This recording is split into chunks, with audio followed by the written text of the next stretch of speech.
ส่วนพฤกษาเป็นสถานที่ท่องเที่ยวทางธรรมชาติและวัฒนธรรมแห่งหนึ่งที่บ่ไกลจากนครหลวงวิจันทร์สะดวกในการไปกลับเหมาะแก่ครอบครัวที่อยากไปพักผ่อนย้อนอารมณ์ชมธรรมชาติสวนดอกไม้และตึกเบ็ดในวันพักผ่อนนอกนั้นยังเหมาะสมสำหรับนักท่องเที่ยวที่อยากไปผจญภัยด้วยการขี่สลิงหรือต้องการเรียนรู้วัฒนธรรมของลาวโดยเฉพาะแม่นวัฒนธรรมวิถีชีวิตการเป็นอยู่ของชนเผ่ามงหนึ่งในวัฒนธรรมอันดีงามของเรานอกนั้นยังเป็นแหล่งสนองความรู้ให้แก่นักเรียนนักศึกษาผู้ที่สนใจเกี่ยวกับการปลูกฝังและเลี้ยงสัตว์อีกด้วยส่วนพฤกษาแห่งนี้กวามเอาเนื้อที่หลายกว่า35 เฮกตาร์ถูกจัดแบ่งเป็นหลายเขตเส้นเขตห้านอาหารตูบผักเตาเขตหนองป่าสวนดอกไม้เขตสวนพักและเลี้ยงสัตว์เขตเฮือนชนเผ่าและเขตอื่นๆซึ่งบรรดาเขตเหล่านี้ถูกออกแบบและตกแต่งด้วยดอกไม้และต้นไม้นานาชนิดอย่างสวยงามเนื่องจากสวนพฤกษากวามเอาเนื้อที่กว้างทั้งสวนจึงได้จัดให้มีการบริการด้วยรถไฟฟ้ารถถีบม้าและอื่นๆเพื่อให้นักท่องเที่ยวมีความสะดวกสบายในการย้ายสถานที่และสามารถชมทิวทัศน์ได้ทั่วสวนส่วนหลายจะเป็นชาวนครหลวงเนาะมาเที่ยวมาเล่นอยู่ในนี้แล้วก็ย้อนว่าพวกเขาก็ได้เฮ็ดเกี่ยวกับเรื่องบุญกินเจียงเผ่ามงแล้วก็มีเสียงนางงามเผ่ามงในนี้แต่สถานเฮ็ดให้จำนวนหนึ่งแม่นเนาะส่วนเผ่ามงจะมาเที่ยวมาเล่นผู้บ่าวผู้สาวจะมาเที่ยวมาเล่นในส่วนเฮาหลายวันเสาร์วันอาทิตย์เนาะที่ชาวนครหลวงเฮานี่เนาะอยากได้พักผ่อนย้อนอารมณ์ฉะนั้นเพิ่นมาเที่ยวมาเล่นอยู่ในนี้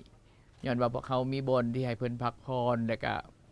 มีอาหารแซ่บๆเพิ่นกินแต่ราคาบ่แพงเนาะฉะนั้นพวกเขาจะกะเกียมเฮ็ดให้ว่าความสะดวกสบายมีบ่อนอันลินหลายมีกิจกรรมหลายอย่างให้ได้มาเที่ยวมาเล่นแล้วก็มาพักผ่อนได้นะกิจกรรมพวกเขาจะมีหลากหลายเนาะอยู่ในนี้โดยเฉพาะแม่นพวกเขาจะมีเข้ามาจะเห็นว่ามีไดโนเสาร์เนาะมีไดโนเสาร์สัญลักษณ์ของสวนมีต้นไผ่สัญลักษณ์ของต้นไม้ของสวนแล้วก็นอกนั้นเขามีอาหารสำหรับคนลาวอาหารตามสำหรับคนต่างประเทศและอาหารสำหรับวัยรุ่นเนาะนอกนั้นเขาจะมีรถไฟฟ้ารถถีบเนาะว่าให้นักท่องเที่ยวมาแล้วมีความสะดวกสบายในการไปเลาะไปเบิ่งได้นอกนั้นเขามีเทปเป็ดถีบมีบอนตึกป่าเนาะแล้วก็มีสไลเดอร์น้ำมีสลิงมีรถ ATV เพื่อบริการตัวหลักๆพวกเขาจะเน้นเรื่องดอกไม้สวนดอกไม้งามๆว่าสวนน้อยลอยสวนนั้นที่ว่าให้บ่ว่าเด็กน้อยว่าบ่เฒ่าว่าวัยรุ่นเนาะเข้ามาแล้วเนาะไผๆก็อยากถ่ายรูปฉะนั้นพวกเขาจะเน้นเฮ็ดให้ดอกไม้งามๆแล้วก็ให้เพื่อว่าได้จัดสวนงามๆสวนน้อยๆลอยสวนนั้นให้คนมาแล้วก็ตื่นเต้นนำดอกไม้แล้วก็สามารถถ่ายรูปนำสวนเฮาได้เนาะฉะนั้นพวกเขาจะเฮ็ดหลายอย่างนอกนั้นพวกเขายังมีอีกอันนึงก็คือมาเที่ยวมาลินแล้วเนาะยังมีกินผักปลอดสารพิษอีกเนาะพวกเขาจะปลูกผักปลอดสารพิษเฮ็ดแล้วก็เพื่อปลอดใส่อาหารให้มาเที่ยวมาลินแล้วได้กินผักปลอดสารพิษอีกนั่นน่ะฉะนั้นเฮ็ดให้คนมาเที่ยวนี่จะได้หลายอย่างนอกนั้นพวกเขายังมีบ้านชนเผ่าพิพิธภัณฑ์ชนเผ่าเดี๋ยวนี้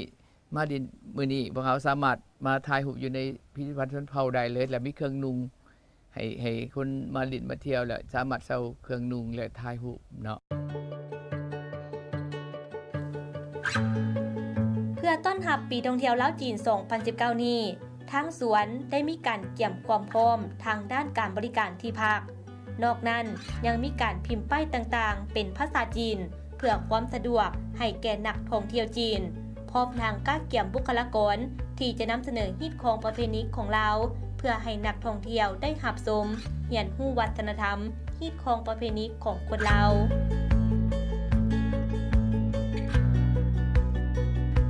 ก็คือพวกเขาก็คาเกมในหนึ่งพวกเขาจะเว้าเรื่องถ้าว่านักท่องเที่ยวชาวจีนมานี้พวกเขาจะเฮ็ดที่เริ่มแล้วเฮ็ดป้ายเนาะป้ายที่ว่าเป็นป้ายว่ากุ๊กกิ๊กๆเรื่องกับฮักแต่จะมีภาษาจีนไปนำเนาะมีภาษาลาวและภาษาจีนเพื่อให้คนจีนก็สามารถอ่านได้นะนอกนั้นพวกเขายังกะเกียมเรื่องบัตรชนเผ่าตืม พื่อว่ามาเลยให้เขาเจ้าฮู้เรื่องคิดของประเพณีอันดีงามของบรรดาชนเผ่าเฮาเนาะที่ว่าอยู่อ่านเพิ่นจะมีแบบนึงมาบ้านเฮาจะมีแบบนึงอีกนะแต่ว่ามีสิแตกต่างกันสามารถพวกเขาจะเกี่ยมเรื่องรีสอร์ทตื่มเนาะเห็นมาแล้วสามารถพักผ่อนหย่อนอารมณ์อยู่นี่สามารถนอนได้มาเที่ยวแล้วมานอนมากินได้อยู่นี่เนาะพวกเขาก็เกี่ยมกำลังเฮ็ดเกี่ยวเรื่องงานนั้นน่ะรีสอร์ทตื่มเนาะเพื่อมาแล้วมาได้กินได้มีบนอยู่บนนอนตื่มพวกเขาจะให้ความสะดวกสบายให้แก่นักท่องเที่ยวลาวจีนนี่หลายที่สุดเนาะเพราะว่าเฮ็ดแล้วแม่นพวกเขาจะเน้นว่าเรื่องเพิ่นมาแล้วจะมีส่วนลดส่วนหยังอีกเนาะจะมีพิเศษสำหรับทัวร์จีนอีก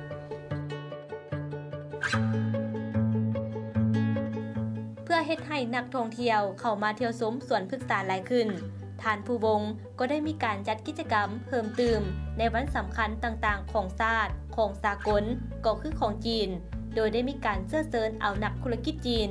เข้ามาให้มีส่วนร่วมในบรรดากิจกรรมต่างๆที่จัดขึ้นภายในสวนอีกด้วย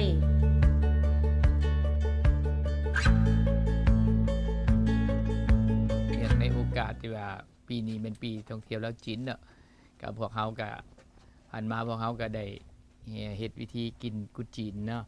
แล้วก็มาในมื้อนึงมีแม่นพวกเขาจะมีวันวาเลนไทน์เนาะพวกเขาจะมีในวันวาเลนไทน์มื้อนี้พวกเขาจะมีกิจกรรมหลายอย่างก็คือ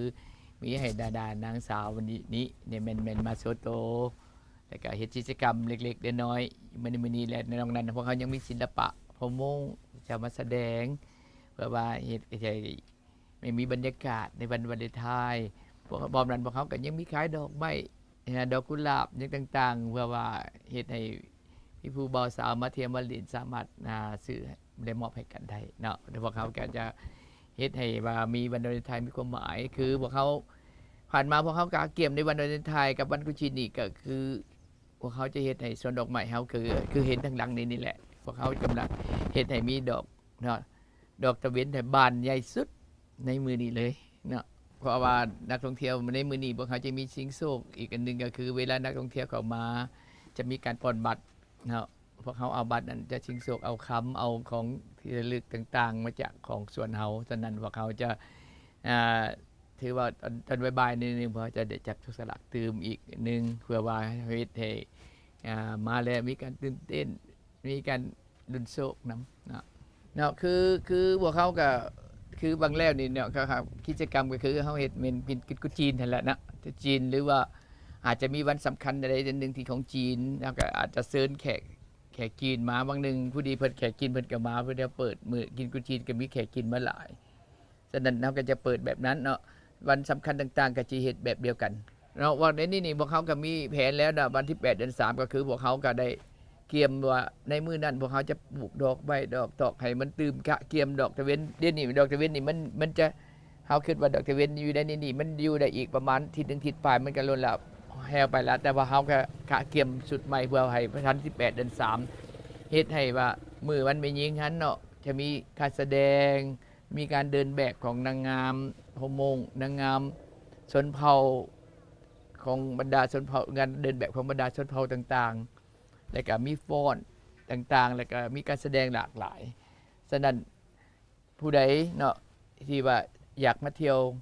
มาชมมื้อนั้นวันที่8เดือน3นี่ส่วนหลายจะมีแขกหลายก็ถือว่าพวกเขาก็แม่นเฮ็ดใหม่แดค่ะอาจจะบ่ทันได้หลวงหลายเนาะก็โดยเฉลี่ยอยู่ประมาณ